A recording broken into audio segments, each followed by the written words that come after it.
Bien, bienvenue dans cette capsule numéro 2 pour la leçon numéro 2 du chapitre 1. Alors vous trouvez toutes les informations là-dessus. On est toujours dans l'étude de la Terre, toujours dans l'étude de météorologie et climatologie, mais cette fois on va s'intéresser à l'origine des climats. Oui, je vous rappelle que la dernière fois on avait vu la différence entre météorologie et climatologie, et on avait vu que la météorologie sont les phénomènes courts qui se passent à un endroit, comme par exemple un orage, alors que la climatologie sont des phénomènes qui se passent sur plusieurs dizaines d'années, voire plusieurs centaines, et sur des zones très larges comme le Sahara, la France ou la Méditerranée. Aujourd'hui, vous allez voir à comprendre quelle est l'origine de ces climats. Oui, pour la météo, on a vu que ça dépendait beaucoup de ce qui se passait en fonction des endroits, s'il faisait plus ou moins chaud, s'il y avait une montagne, etc. Mais pour les climats, ça ne peut pas dépendre d'événements aussi locaux et aussi brefs. Donc ça veut dire qu'il y a quelque chose qui s'installe sur le long terme. Alors, le climat, c'est une notion que vous avez déjà vue auparavant. D'ailleurs, je vais faire appel à des choses que vous avez déjà vues, soit en géographie, soit en physique-chimie.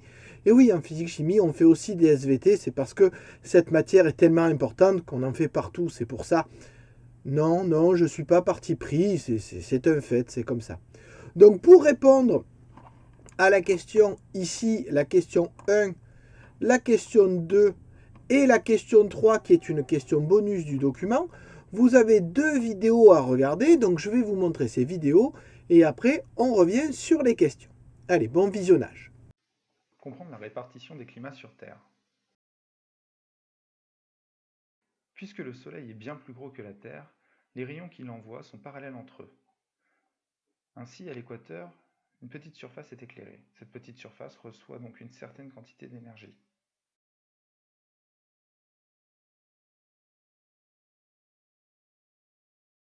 En revanche, dans l'hémisphère nord, la même quantité d'énergie est reçue, mais par une surface plus grande. C'est pourquoi il fait plus chaud à l'équateur que dans l'hémisphère nord.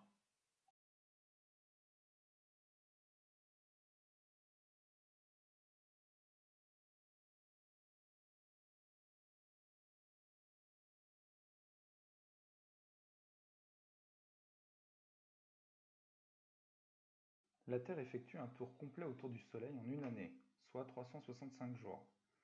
Son axe de rotation est incliné et reste fixe pendant toute la révolution de la Terre autour du Soleil.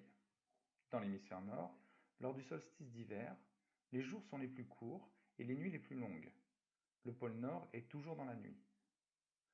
De plus, les rayons du Soleil sont plus concentrés par unité de surface dans l'hémisphère sud que dans l'hémisphère nord. C'est pourquoi c'est la période de l'année où il fait le plus froid dans l'hémisphère nord. C'est l'hiver. Toujours dans l'hémisphère nord, lors du solstice d'été, les jours sont plus longs et les nuits plus courtes. C'est la journée continue pour le pôle Nord. De plus, les rayons du Soleil sont davantage concentrés par unité de surface dans l'hémisphère nord. C'est pourquoi c'est la période de l'année où il fait le plus chaud dans l'hémisphère nord. C'est l'été.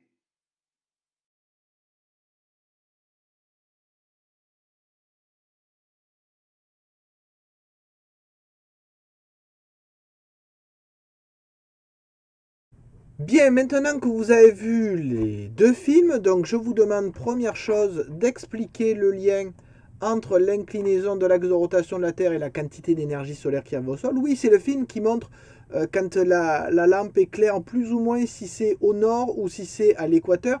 Et donc vous pouvez faire le lien entre la quantité d'énergie solaire qui a été diffusée sur une grande surface ou sur une petite surface. Donc ça c'est la question 1. La question 2, expliquer pourquoi l'inclinaison de l'axe de rotation de la Terre explique le climat. Plus chaud à l'équateur et plus froid au pôle Nord et au pôle Sud, bien évidemment, c'est en rapport avec la question précédente. Parce que si l'énergie solaire, elle est très étalée ou si elle est très concentrée, la quantité de chaleur au sol ne va pas être la même. Et enfin, question 3 bonus qui concerne le deuxième film cette fois. Pourquoi l'axe d'inclinaison de la Terre explique l'existence des saisons? Oui, parce que si c'est l'hiver d'un côté et l'été de l'autre, c'est qu'il y a une raison, c'est lié à l'inclinaison de la Terre, je vous demande de l'expliquer. Attention, c'est pas lié à la distance entre la Terre et le Soleil, hein, c'est pas comme ça que ça marche. Donc maintenant que ceci est clair, ce sont des rappels, on va voir si ça fonctionne dans tous les cas. Donc, vous avez ici une carte qui vous montre la position de différentes villes connues. Donc vous voyez, vous avez Paris, vous avez Marseille, mais c'est pas tout. Vous avez aussi Montréal, Boston, New York, Washington et Miami qui est juste à côté du tropique du Cancer. Donc première question, à l'aide de cette carte, je vous demande de me classer les villes les plus au nord jusqu'aux villes les plus proches de l'équateur. Vous voyez que vous avez 7 places pour les 7 villes. Paris, Marseille, Montréal, Boston, New York, Washington et Miami. Vous avez à me classer ces villes. Deuxième question, en vous basant sur ce qui a été démontré à l'aide des questions 1 à 4, à savoir que le climat est lié à l'énergie solaire qui est lui-même lié à l'inclinaison, donc plus on va au nord, plus il fait froid, plus on va proche de l'équateur, plus il fait chaud. Je vous demande de m'expliquer comment doit être le climat de Paris par rapport au climat de Montréal. Bien entendu, il faut déjà comparer quelle ville est le plus au nord. Pour vérifier cette hypothèse, puisque ce que vous avez fait là finalement c'est une hypothèse, je vous montre 2 documents. Le premier document, le document 2, montre le climat qui est à Paris. Donc c'est un graphique. Les barres montrent la quantité de pluie et utilisent cette échelle-là. Donc vous voyez qu'au maximum, il a plus 65 mm de pluie au mois de mai à Paris. C'est une moyenne. Et les 2 courbes ici se lisent à l'aide de l'axe qui est à droite. Donc c'est la température minimale en rouge et la température maximale en bleu. Donc vous avez là la température minimale, on voit qu'elle était au mois de janvier aux alentours de 5 degrés, puisqu'on lit avec cet axe-là, et que la température maximale, ici, elle était aux alentours de 28 degrés au mois d'août. Donc ça, c'est pour Paris.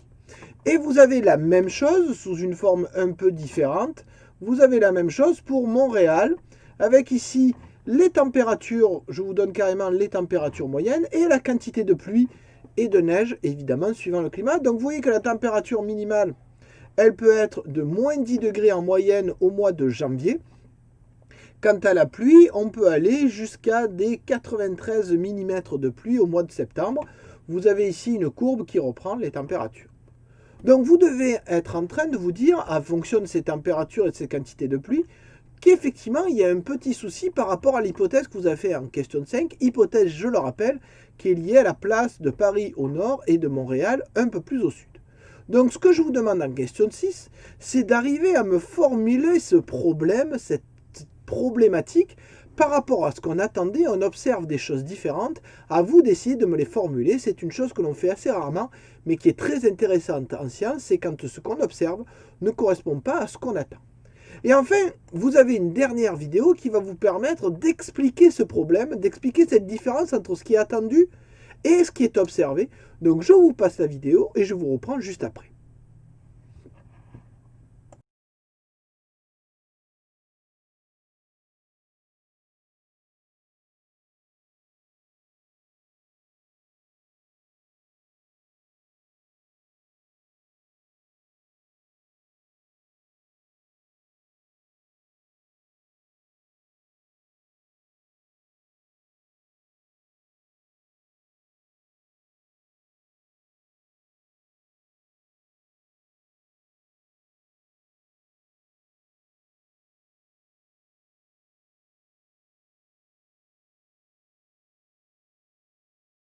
Donc vous voyez, c'est une vidéo qui est prise d'un extrait de journal de 13 heures.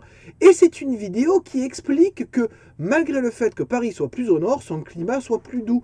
Oui, il y a un élément qui va agir sur le climat, donc ce qui signifie que le climat n'est pas seulement dû à la position nord ou sud. Il y a aussi des éléments locaux qui vont agir. Et d'ailleurs, c'est ce que je vous demande, expliquer quel est l'élément qui modifie le climat en plus du rayonnement solaire. Le rayonnement solaire, c'est une chose, mais il y a aussi des éléments propres à la Terre et propres au local qui vont affecter ce climat.